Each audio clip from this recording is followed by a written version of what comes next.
Сәлем достар, бұл әрине Тор бағдарламасы және оның жүргізушісі мен Нұрдәулет Жеңіс. Қазақ үшін орны толмас өкініш. Еңселі Ермек Серкебаев ағамызбен жігіттердің төресі Есенқұл Жақыпбек ағаларымызды жер қойнауына тапсырдық.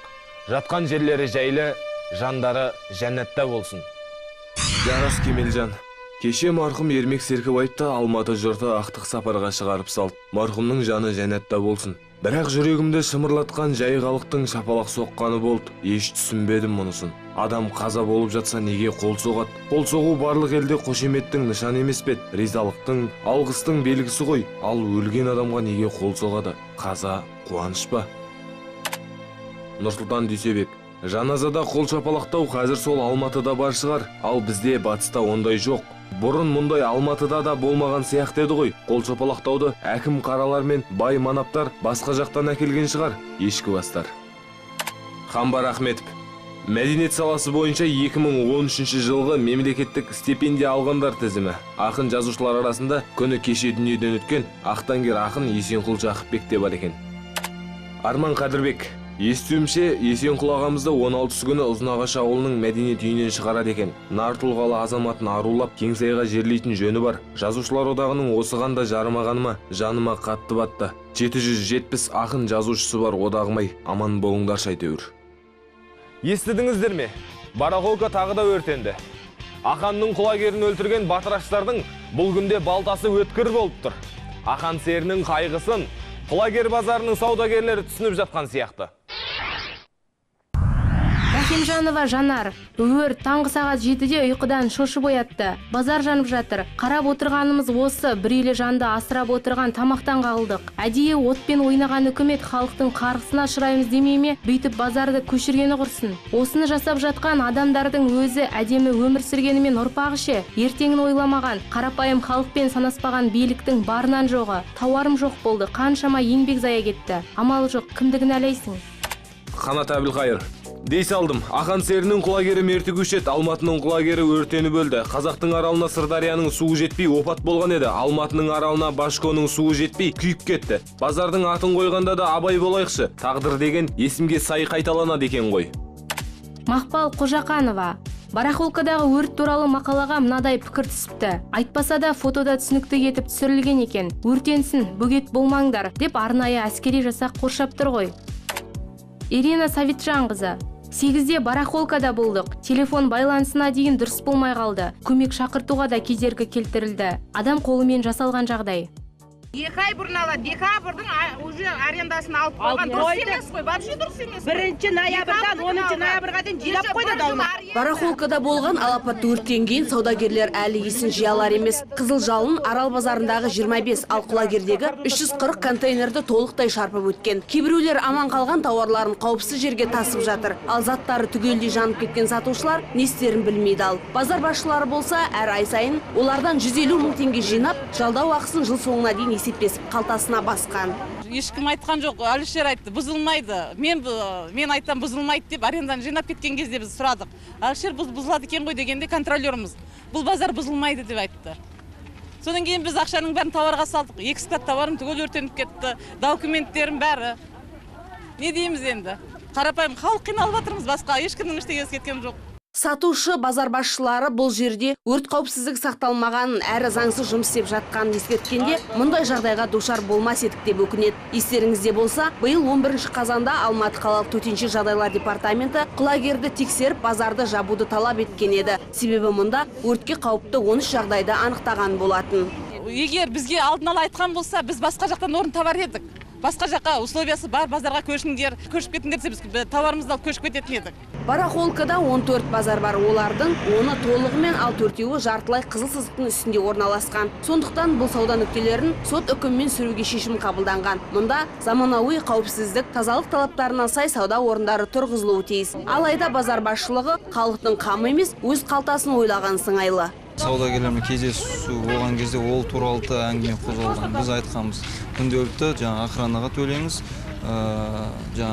тазалығына төлеңіз, арендаға алдын ала беру деген болмасын. Ал ақыры берген екен, олар енді базар басшылығымен келісім шартқа тұрды. Сол келісім шарт бойынша сол базар басшысынан талап ету керек. Саудагерлер жанып кеткен тауарлардың өтемақысын алудан үмітті. Бірақ мұндағылардың көбі бухгалтерлік есеп жүргізбеген. Ал көмек керек деген әр кәсіпкер тауардың сақталуы, қайдан келген туралы құжаттар мен сатылған туралы кассалық чек көрсетуі тиіс. Егер мұндай құжат болмаса, қанша тауардың жанғанын дәлелдеу мүмкін емес. Я не ходил, не проверял. Мен жеке өзім барып тексерген жоқпын, бірақ базарларда болып тауарлар сатып аламын. Бірақ ешқашан маған ешқандай сатушы чек беріп көрген емес. Қазір өртенген базардың саудагерлерін заманауи жабдықталған сауда нүктелеріне көшіру басты мәселе болып отыр. Әкімшілік солтүстік айналма жолының батыс бөлігінде былтыр салынған Өжет базарының басшылығымен сөйлесіп, сатушыларды арнайы жеңілдікпен орналастыру жайын келісуде. Әлия Алмаутова, Жәнібек Бимағамбетов, Алматы телеарнасы.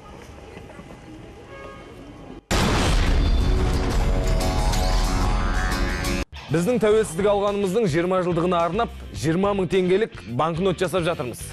Біздің ақша шетелдік экспортқа шықпайды. Қазақтар өзіміз жаратамыз. Ал биыл тәуелсіздігімізге 22 жыл болды. Неге бірден 22 мың теңгелік банкнот жасай салмаймыз? Сосын байқадыңыздар ма? Банкнотта көк көзді, сары шашты бір әйел қолынан қарға ма, тауық па бір нәрсе ұшырып жатқаны бейнеленген. Қанат Әбілқайыр, қарға ұстаған орыс қатын. Төл теңгеміздің 20 жылдығына арнап ақшамызға қарға ұстаған орыс қатынды бейнелеп қойдық. Не деген керемет, не деген көрегенділік. Жәңгір Бөкейұлы. Арғы жағынан да бір орыс қатын сығалап тұрған сияқты. Айтуларына қарағанда, откат взятканың бағасы өскен сайын 10 мың теңгелік тасу қиын болған сияқты. Бір пашкіде бірден 2 миллион. Оп-оңай қалтаңа сүңгіте саласын. Гүлжан Көмеш, ұлттық банкке қазақ келіп қарқ қылама десек, орыс атамыздан да өтіп кеткен сияқты ғой. Абдрашид Бакирұлы. Кеше келімбетіп алғашқы суреттермен шыққан біздің теңгенің дизайн ағылшындар жекешелендіріп алып, қазақтың әр теңгесінен процент алып отырыпты. Сол үшін ол теңгенің дизайнынан бас тарттық деп отыр. Түк ойламаймыз. Қанатбек Қалымханұлы. 20 жылда 20 мың теңге шықса, 30 жылда 30 мың теңге шығама сонда. Университеттерде жемқорлар бар. Баланы оқуға түсіру үшін ақша алады. Мекемелерде де жемқорлар бар. Жұмысқа тұрғызу үшін ақша алады. Сіз қалай ойлайсыз? Осы жемқорлардың жүрмейтін жері бар ма осы? Интернет? Ой, қазір интернетте де пайда болған. Өткенде Астанада интернет дода сайттар арасында байқау жүргізіп, оған мемлекет тарапынан 6 миллион 250 мың теңге бөлінді. Ал фейсбукшылардың айтуынша, сол шараға 1 миллионға жетер-жетпес шығын кетті. Қалғаны қайда дейді?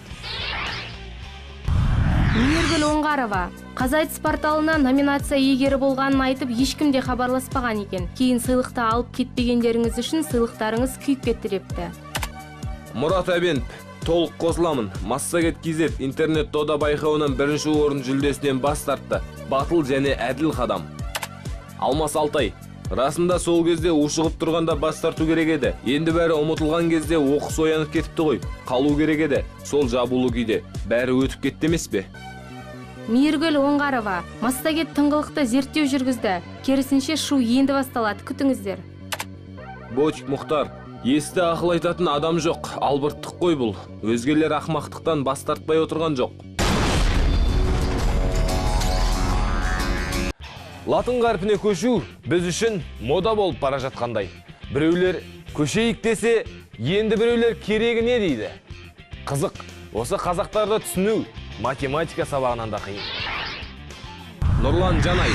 Латын әліпбиін жасап жатқан бастамашыл топқа, әсіресе Арман Байқадам атты азаматқа ұсыныс тілектер. Байқадам мырзаның нұсқасын өзбек және түрік әліпбиімен салыстыра отырып, өз ойымды қысқаша айтып бастайын. 3 әліпбиде де 29 әріп бар.